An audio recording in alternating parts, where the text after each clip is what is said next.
सतगुरु योगीराज स्वामी मोहनदास बैरागी जी के द्वारा लिखी हुई पुस्तक मन का स्वरूप पब्लिकेशन 1988 का चैप्टर 34 मजहबी बुत परस्त मत बन। इष्ट की पूजा कर प्रतीक निजी घटना है। प्रतीक के साथ बड़ी जटिलता है। हिंदू हजार तीरथ खोजते हैं, मूर्तियां बनाई, ये सब प्रतीक हैं। लेकिन मुसलमान को समझ में नहीं आती कि मूर्तियों में क्या रखा है।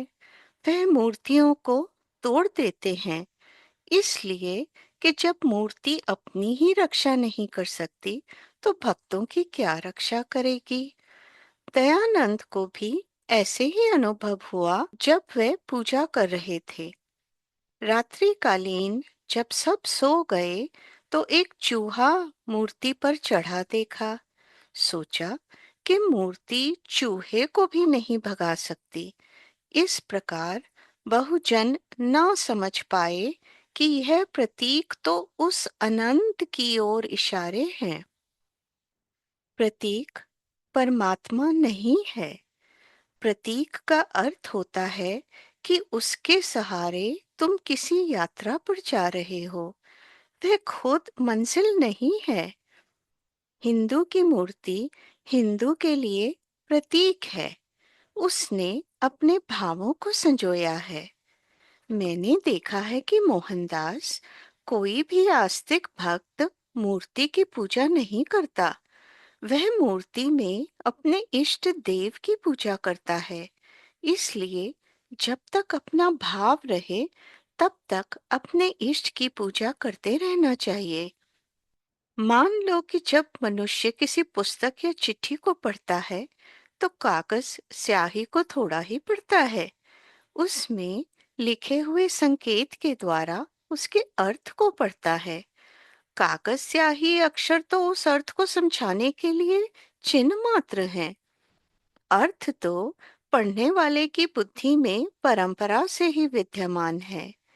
इसी प्रकार हिंदू भक्त पुजारी मूर्ति को संकेत बनाकर अपने इष्ट की पूजा करते हैं, मूर्ति की पूजा नहीं करते। इसी प्रकार शास्त्र ग्रंथ वेद बाइबल कुरान रामायण गीता आदि में समझ लेना चाहिए, क्योंकि यह तो प्रतीक हैं जिनमें कुछ उस सत्य की तरफ इशारे छिपे हैं। पढ़ने वाला अपने इष्ट भगवान की वाणी समझकर पढ़ता है। उसी भाव से उसका आदर सत्कार पूजा करता है। हिंदू की मूर्ति हिंदू के लिए प्रतीक है, परंतु मुसलमान के लिए साधारण पत्थर है। जैन की मूर्ति जैन के लिए प्रतीक है, हिंदू के लिए पत्थर है।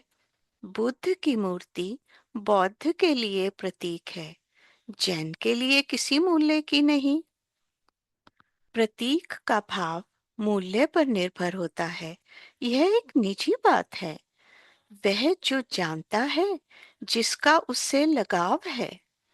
इसलिए किसी के प्रतीक के खिलाफ भूल कर भी कभी कुछ नहीं करना चाहिए, क्योंकि वह तुम्हारे लिए साधारण है, लेकिन जिसके लिए वह प्रतीक है उसके लिए अमूल्य है। प्रतीक कभी भी गलत या सही नहीं होते। मुसलमान को सारी मूर्तियां व्यर्थ दिखाई पड़ती हैं, लेकिन काबा के पत्थर को चूमते हैं। दुनिया में जितने उस पत्थर पर चुंबन पड़े हैं, ऐसा पत्थर खोजना मुश्किल है। यह पत्थर चुंबनों से भर गया। उस पत्थर के एक एक इंच पर अरबों अरबों मुसलमानों के चुंबन पड़ चुके हैं। 1400 वर्षों में करोड़ों लोगों ने उस पत्थर को चूमा है। मुसलमानों को वह पत्थर तो चूमने जैसा लगता है, लेकिन हिंदू की मूर्ति तोड़ने जैसी लगती है, क्योंकि वह पत्थर उसके लिए प्रतीक है और यह प्रतीक नहीं है। धार्मिक व्यक्ति को इतनी समझ तो होनी चाहिए कि जो मेरे लिए प्रतीक नहीं है, वह दूसरों के लिए प्रतीक हो सकता है। उसको सार्वजनिक रूप से सिद्ध करने का कोई भी उपाय नहीं है। वह अंतर्भाव की बात है। यह बड़ी गहन भीतर की घटना है। उसको बाहर लाने का उपाय नहीं। बाहर लाते ही वह खो जाती है। प्रतीक निजी घटना है। किसी आदमी के लिए पीपल का वृक्ष भी प्रतीक है। तुम उसे मत कहना कि क्या वृक्ष की पूजा कर रहे हो। सवाल यह नहीं कि किसको पूछ रहे हो। सवाल अंतर्भाव पूजा का है। किसी बहाने पूजा हो जाए, सभी बहाने ठीक हैं। किसी आदमी को जिससे भी इशारा मिल जाए, वही ठीक है। जहां भी वह समाधिष्ठ आनंद मग्न नृत्य हो जाए, वही ठीक है। कहीं भी किसी भी बहाने उसकी याद आ जाए, वही अमूल्य है। उसके प्रतीक अमूल्य हैं। वेद पुराण सिद्ध दानव देव सुर नर मुनिजन सब उसका बखान करते करते समाधिष्ट हो जाते हैं और अंत में यही निष्कर्ष निकालते हैं कि यह तो प्रारंभ है, अंत नहीं। उसका बखान हो भी नहीं सकता। बड़ी अद्भुत बात है। ढंग अलग है। कोई नाचकर कहता है, कोई गाकर कहता है, कोई चुप होकर कहता है, लेकिन सभी उसका वर्णन है। गोपी और गोविंद तो बोलते ही नहीं, नाचते हैं। चांद तले रास लीला होती है। कोई चुप होकर कहता है तो कोई संगीत में कहता है, लेकिन जिसने उसे जान लिया, वह कुछ भी करे, उसके हर कृत्य में, उसके हर इशारे में, हर अवस्था में उसी का वर्णन है। बुद्ध का हाथ उठे, आंख खुले, बोले, चुप हो, तब भी उसी की बात कर रहे हैं। बुद्ध की मूर्ति जैसी अवस्था के कारण ही अरबी भाषाओं में मूर्ति के लिए जो शब्द है, वह बुद्ध बन गया। बुद्ध बुद्ध का ही अपभ्रंश शब्द है, क्योंकि बुद्ध इतने मूर्तिवत हैं। अगर जिंदा भी उन्हें पाओगे तो लगेंगे कि संगमरमर की मूर्ति है। संगमरमर का पत्थर ठीक उनकी याद दिलाता है। परंतु कृष्ण नाच रहे हैं। बुद्ध से उनका बड़ा उल्टा ढंग है। सोच भी नहीं सकते कि बुद्ध मोर मुकुट बांधे खड़े हैं। जचेगा भी नहीं। अगर कृष्ण को बुद्ध की तरह बिठा दो तो वह भी नहीं जचेंगे। अभिनय झूठा मालूम पड़ेगा। कृष्ण का व्यक्तित्व और ढंग का है। वे मोर मुकुट में ही शोभते हैं। चारों तरफ उनका और गोपियों का नृत्य चलता है और उनके हर नृत्य की हर झलक में उसका ही बखान है। इसलिए प्रतीक भिन्न भिन्न हो सकते हैं, परंतु उनका बखान उस एक की ही तरफ है। जिसकी तरफ इशारे हैं, वह एक है। उसका कोई हिसाब नहीं लगा सकता। किसी आदमी की आत्मकथा लिखनी हो तो उसके मरने तक रुकना पड़ेगा। जीवन कथा मृत्यु के बाद ही लिखी जा सकती है। आदमी अधूरा है अभी, और अध्याय बाकी है। परमात्मा की जीवन कथा कैसे लिखोगे? वह न कभी बूढ़ा होगा न मरेगा। जहां हम कह सकें इति श्री हो गया। वह सदा अनंत सतत शाश्वत फूल खिलता ही चला जाता है। सदा से खिलता रहा है और सदा खिलता ही रहेगा। सब वर्णन परमात्मा के अधूरे हैं। इसका अनुमान करना भी असंभव है।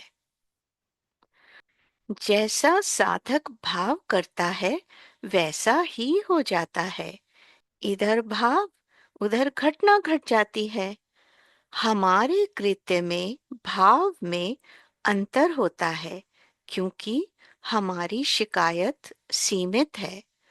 परमात्मा परिपूर्ण शक्ति है। जो भाव करता है उसी क्षण वैसा ही घट जाता है। भाव ही कृत्य है। इसे जो जान ले वही सत्य है। फिर वह स्वयं ही सत्य हो गया। वही सच है, सत्य है। वह सत्पुरुष ही अपने को जानते हैं। हम उन्हें नहीं जान सकेंगे, क्योंकि हमें उनके अतीत का, वर्तमान का और भविष्य का बोध नहीं। उनके हर कृत्य में रहस्य है। वह अपूर्ण नहीं है। वह जो अपूर्ण से पूर्ण हो रहा है, वह पूर्ण से पूर्णतर हो रहा है। वही केवल जानता है। बाकी सब अनुमान अनुमान है। उसका नाम लेने से बड़ा आनंद है। नाम लेते ही द्वार खुलता है। पर हमारी जानकारी भी उधार है। हम क्या जानते हैं? यही तो मुसीबत है कि जब हाथ में सोना होता है तब कसौटी नहीं होती। कसौटी आती है तब सोने के कसने की जरूरत नहीं होती। कोई भी तो तुम्हारे पास जानने का उपाय नहीं कि कसौटी पर सोने को परख लो, कौन असली कौन नकली। जब तुम्हारे पास अनुभव होता है तब कोई जरूरत नहीं रह जाती। तुम अपने ज्ञान को उधार ज्ञान से ढकते हो। फिर इससे अक्कड़ पैदा होती है कि मैं जानता हूँ। वही अक्कड़ बाधा है। जितना अपने को पकड़ते हो उतना ही दीन, दरिद्र, अर्थहीन हो जाते हो। जितना अपने को संभालोगे उतना ही भटकोगे, क्योंकि बड़ी उल्टी बातें हैं। पकड़ में नहीं आती, तर्क के बिल्कुल विपरीत हैं। तुम्हारा तर्क कहता है कि कहीं मौत ना आ जाए, इसलिए जीवन को जोर से पकड़ते हैं। मौत तो केवल चेहरा था, पीछे अमृत छिपा है। भय के कारण तुम भागते हो और अमृत से वंचित रह जाते हो। मौत के जाकर गले मिल गए तो मानो अमृत से मिलन हो गया। संत कहते हैं जिन्होंने जोर से पकड़ा उनकी मौत तो पहले ही आ गई, अमृत से वंचित रह जाते हैं। कृपा, अनुकंपा का जो जीवन में हिस्सा है वहां शक्ति लक्षण है। जैसे ही तुम्हारे जीवन में गुरु की किरण आती है तुम अनंत शक्तिशाली हो जाते हो। तुम्हारे पास अपरंपार शक्ति की क्षमता आ जाती है। मिट्टी छूते ही सोना होने लगता है, लेकिन तुम सोना छूते हो मिट्टी हो जाती है। गुरु का सत्संग उनके पास बैठने से ही उनका महिमावान है। शक्ति संक्रामक है, स्वास्थ्य संक्रामक है। बीमारी बुराई नहीं पकड़ती, दूसरे से भलाई भी अवतरित होती है। ताजे आदमी के पास तुम भी ताजगी अनुभव करते हो। हम सब भीतर से जुड़े हैं, एक दूसरे में बह रहे हैं। जिस दिन गुरु कृपा मिलनी शुरू होती है उसी दिन शक्तिशाली हो जाते हो। लेकिन वह ध्यान रखना, वह शक्ति तुम्हारी नहीं है। अगर यह अक्कड़ तुम्हारे अंदर आ गई कि वह शक्ति हमारी है तो मिली हुई कृपा भी खो जाती है। अंत तक गिरने का डर है, क्योंकि अंत तक सूक्ष्म अहंकार पीछा करता है, जो मनुष्य का छुटकारा कर देता है, जिससे वह आखिरी अंतिम है, वह छाया की तरह पीछे आता है। उसकी पग ध्वनि नहीं सुनाई पड़ती, ना कोई आवाज वह तुम्हारे पीछे आती है, लेकिन तुम्हें दिखाई भी नहीं पड़ती। छाया की भांति तुम्हारे पीछे चलती है। जैसे शरीर की छाया, ऐसे ही चेतन की छाया अहंकार है। जो व्यक्ति परमात्मा को पा लेता है, उसकी छाया नहीं बनती।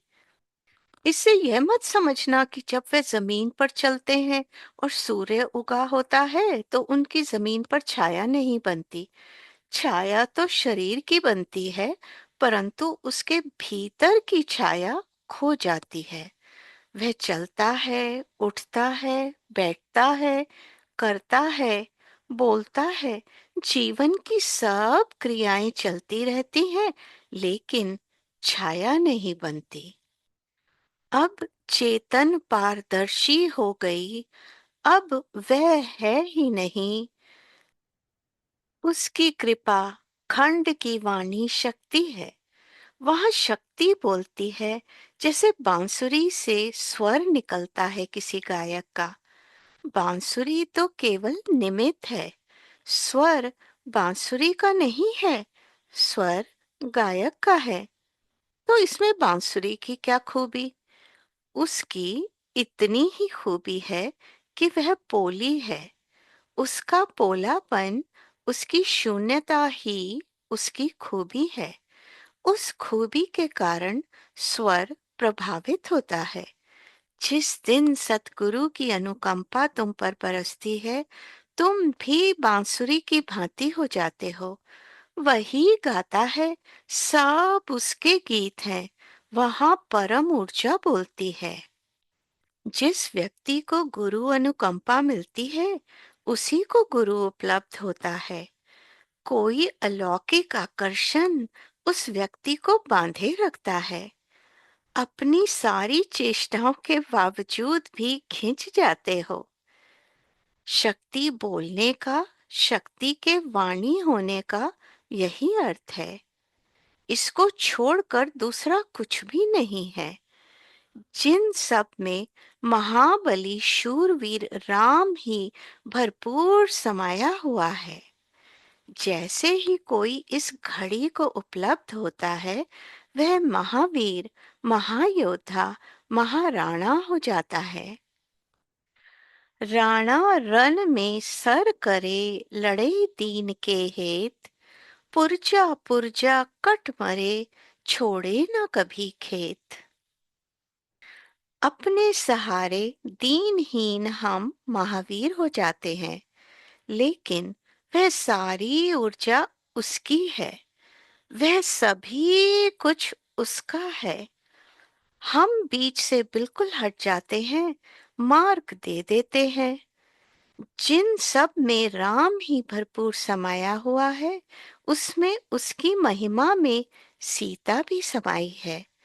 क्योंकि उस व्यक्ति जिसमें उसकी शक्ति उतरती है, वे दोहाई ऊर्जा से अपल्लवित हो जाता है, अविष्ट हो जाता है। दोहरी ऊर्जा से उसमें सिर्फ राम ही नहीं उतरता, उसमें सीता भी उतर आती है।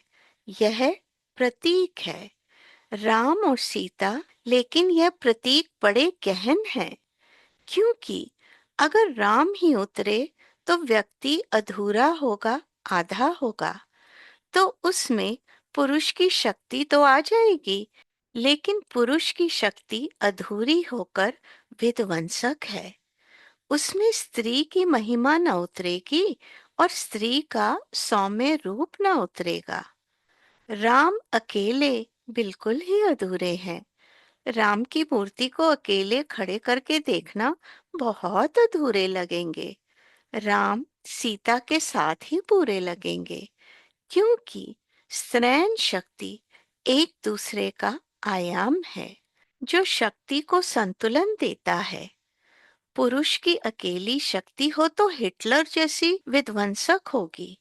उसे संतुलन देने के लिए विपरीत शक्ति नहीं है, सीता मौजूद नहीं है। स्त्री सृजनात्मक शक्ति है।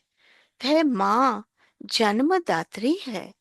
वह जीवन के मूल स्रोत से जुड़ी है, सौम्य है। उसकी शक्ति करुणा, ममता है। सूर्य जैसी नहीं, चांद जैसी शीतल है। शक्ति है, फिर भी शीतल है। जहाँ सूर्य और चांद दोनों मिल जाते हैं, जहाँ प्रगाढ़ता सौम्यता दोनों मिलते हैं, प्रचंडता और विनम्रता दोनों मिलते हैं, वहाँ राम और सीता है। यह बड़ी विचार की गहन खोज है, बहुत के समझ में नहीं आ सकी। ईसाई, मुसलमान, जैन, बौद्ध, सिख सभी इस हिंदू विचार की गहनता को समझने में असमर्थ रहे हैं।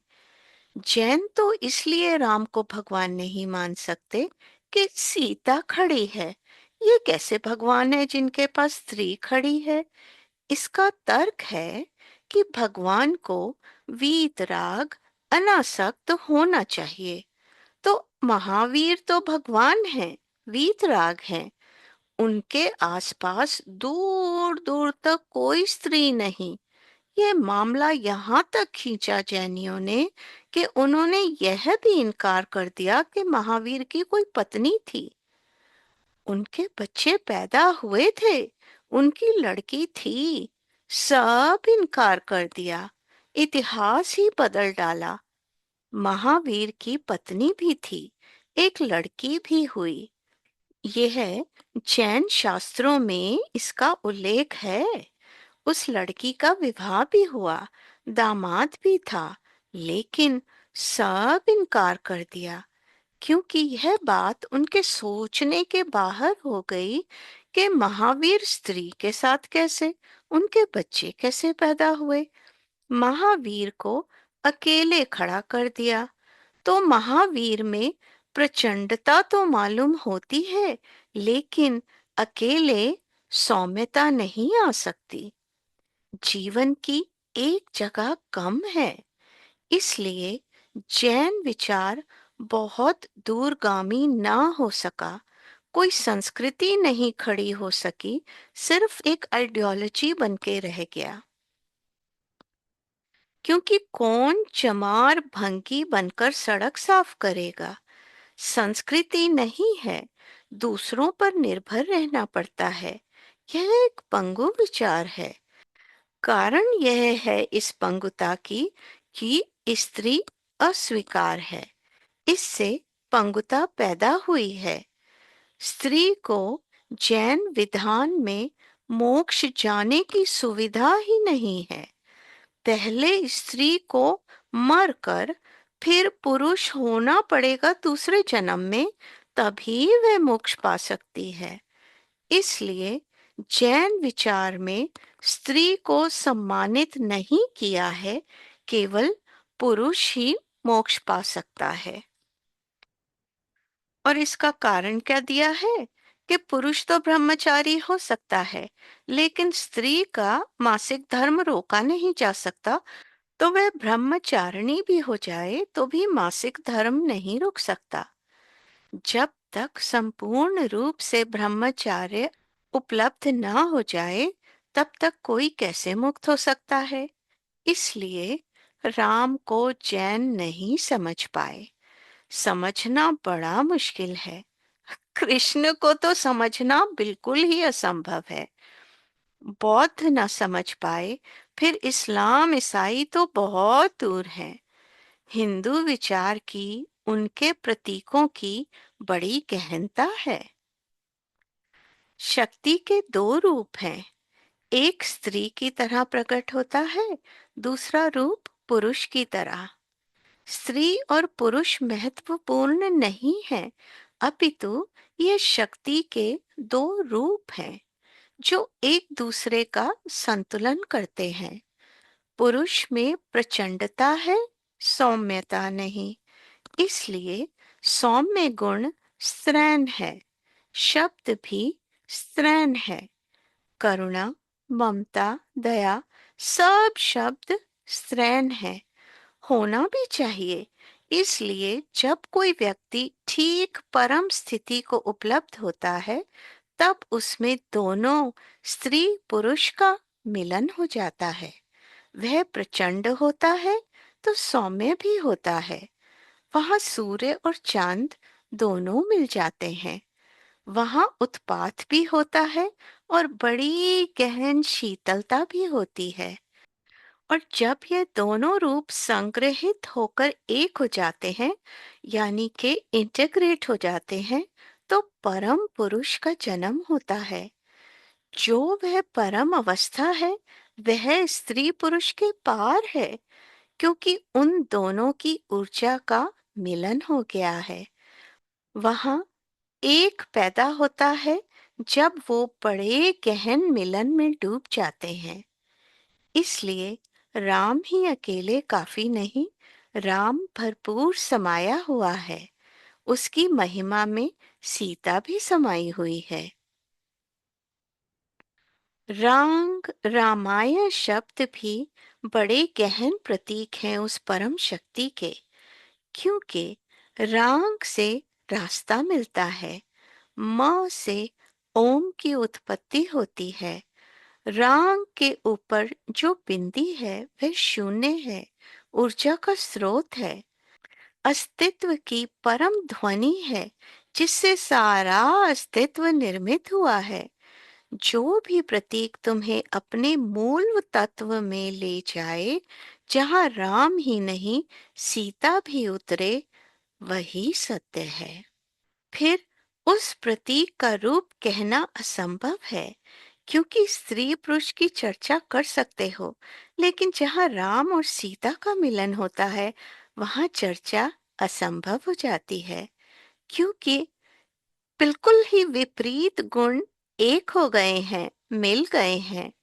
उससे विपरीत भी मौजूद है। जापान में एक मूर्ति है जिसका आधा चेहरा बुद्ध का है। उस चेहरे के पास जो हाथ है, उस हाथ में एक जलता हुआ दिया है। उस दिए की रोशनी बुद्ध के आधे चेहरे पर पड़ती है। वह चेहरा बड़ा सौम्य स्त्रैण है। दूसरे हाथ में एक तलवार है। उस तलवार की चमक चेहरे पर पड़ती है। चेहरा वही है, लेकिन वह ऐसा है जैसे अर्जुन का चेहरा, योद्धा का चेहरा हो। उसको जापान में समुराई वर्ग के राणा क्षत्रिय लोग पूजते हैं। वह इस मूर्ति को पूजते हैं, आधी बुद्ध की, आधी अर्जुन की, जहाँ स्त्री और पुरुष दोनों मिल गए। नीत्शे ने आलोचना की बुद्ध की कि वह स्त्रैण है। उसकी आलोचना में थोड़ी सच्चाई है, क्योंकि बुद्ध में सारी स्त्री का समग्र रूप प्रकट हुआ है, लेकिन बुद्ध में वह जो पुरुष ऊर्जा है, उसके लक्षण नहीं मिलते। बिल्कुल शांत हो गए हैं, करुणापूर्ण हैं, चांद हो गए हैं, बड़े शीतल हैं, लेकिन सूर्य खो गया। इसलिए हिंदू राम और सीता को खड़ा करता है, कृष्ण और राधा को साथ खड़ा करता है। खड़ा ही नहीं करता, जब भी नाम लेता है तो पहले सीता कहता है, फिर राम, पहले राधा, फिर कृष्ण, क्योंकि स्त्री जननी प्रथम है, पुरुष द्वितीय है, प्रचंडता है, करुणा प्रथम है।